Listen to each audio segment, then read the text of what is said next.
ओम नमो भगवते वासुदेवाय। ओम नमो भगवते वासुदेवाय। ओम नमो भगवते वासुदेवाय। श्रील प्रभुपाद की जय, गुरु गौरांग की जय। आज हम श्रीमद् भागवतम के दूसरे स्कंद से 8वें अध्याय का श्रवण करेंगे। इस अध्याय का शीर्षक है राजा परीक्षित द्वारा पूछे गए प्रश्न। राजा परीक्षित ने सुखदेव गोस्वामी से पूछा कि नारद मुनि ने, जिनके श्रोता ब्रह्मा जी द्वारा उपदेशित श्रोता जितने ही भाग्यशाली हैं, किस प्रकार भौतिक गुणों से रहित भगवान के दिव्य गुणों का वर्णन किया और वे किन किन के समक्ष बोले। राजा ने कहा, मैं जानने का इच्छुक हूं। अद्भुत शक्तियों से संपन्न भगवान से संबंधित कथाएं निश्चय ही समस्त लोकों के जीवों के लिए शुभ हैं।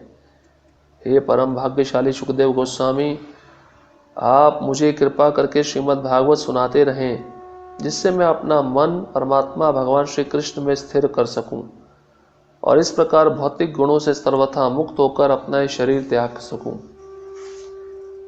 जो लोग नियमित रूप से श्रीमद् भागवत सुनते हैं और इसे अत्यंत गंभीरता पूर्वक ग्रहण करते हैं, उनके हृदय में अल्प समय में भगवान श्री कृष्ण प्रकट हो जाते हैं।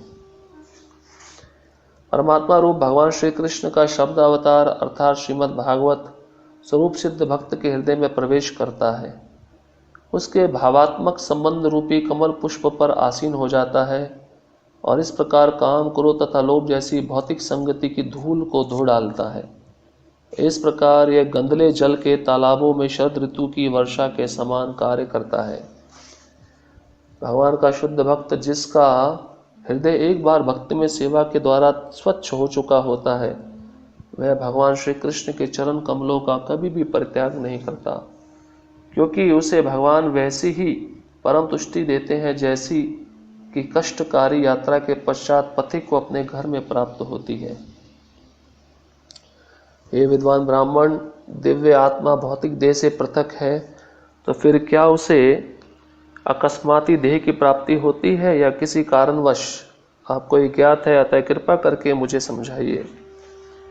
यदि पूर्ण पुरुषोत्तम भगवान, जिनके उदर से कमल नाल बाहर निकला है, अपने माप के अनुसार विराट शरीर धारण कर सकते हैं, तो फिर भगवान के शरीर तथा सामान्य जीवात्माओं के शरीर में कौन सा विशेष अंतर है?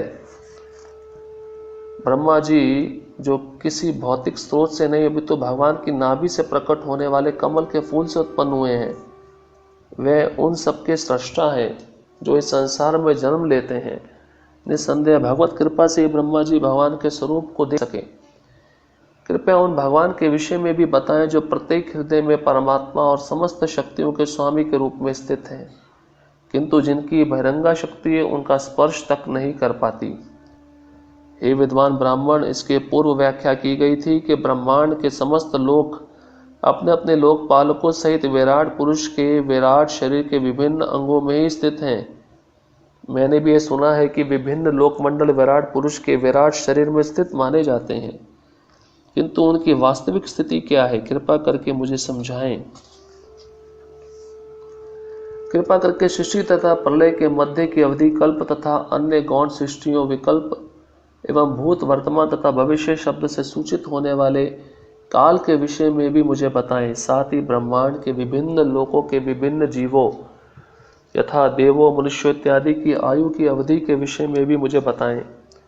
हे ब्राह्मण श्रेष्ठ, कृपा करके मुझे काल की लघु तथा दीर्घ अवधियों एवं कर्म की प्रक्रिया के क्रम में काल के शुभारंभ के विषय में भी बतलाएं।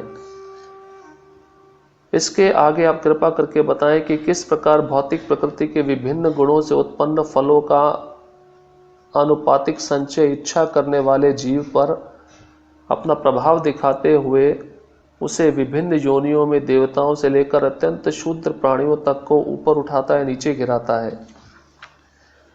हे ब्राह्मण श्रेष्ठ, कृपा करके ये भी बताएं कि ब्रह्मांड भर के गोलकों, स्वर्ग की चारों दिशाओं, आकाश, ग्रहों, नक्षत्रों, पर्वतों, नदियों, समुद्रों तथा द्वीपों एवं इन सब के विविध प्रकार के निवासियों की उत्पत्ति किस प्रकार होती है। साथ ही कृपा करके ब्रह्मांड के बाहरी तथा भीतरी विशिष्ट विभागों, महापुरुषों के चरित्र तथा कार्यों और विभिन्न वर्णों एवं जीवन के 4 आश्रमों के वर्गीकरण का भी वर्णन करें। कृपा करके सृष्टि के विभिन्न युगों तथा उन सबकी अवधियों का वर्णन कीजिए। मुझे विभिन्न युगों में भगवान के विभिन्न अवतारों के कार्यकलापों के विषय में भी बताइए। कृपा करके ये भी बताइए कि मानव समाज के सामान्य धार्मिक संपर्क सूत्र क्या हो, धर्म में उनके विशिष्ट कर्तव्य क्या हो, सामाजिक व्यवस्था तथा प्रशासकीय राजकीय व्यवस्था का वर्गीकरण तथा विपत्तिग्रस्त मनुष्य का धर्म क्या हो।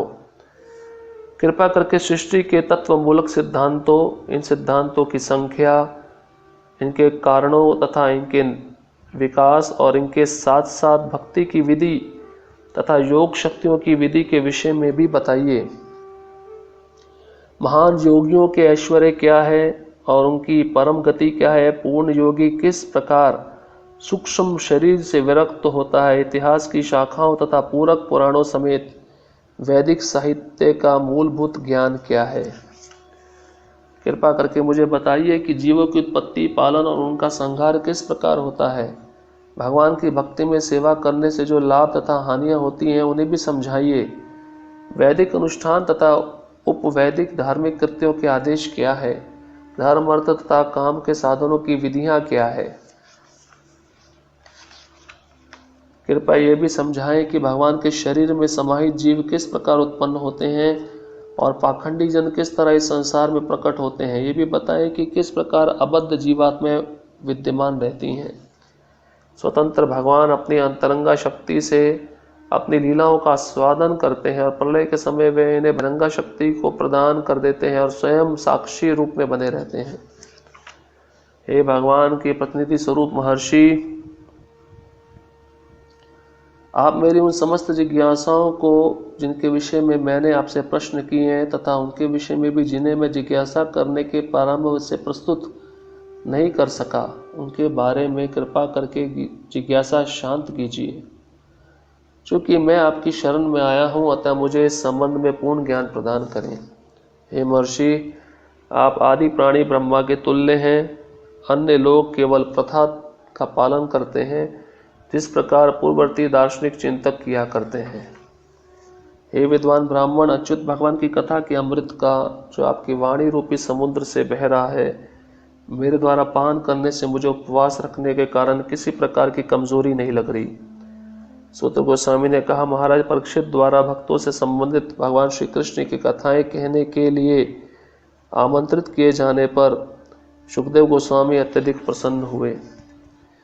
उन्होंने महाराज परीक्षित के प्रश्नों का उत्तर देना यह कहकर प्रारंभ किया कि इस तत्व ज्ञान को सर्वप्रथम स्वयं भगवान ने ब्रह्मा से उनके जन्म के समय कहा।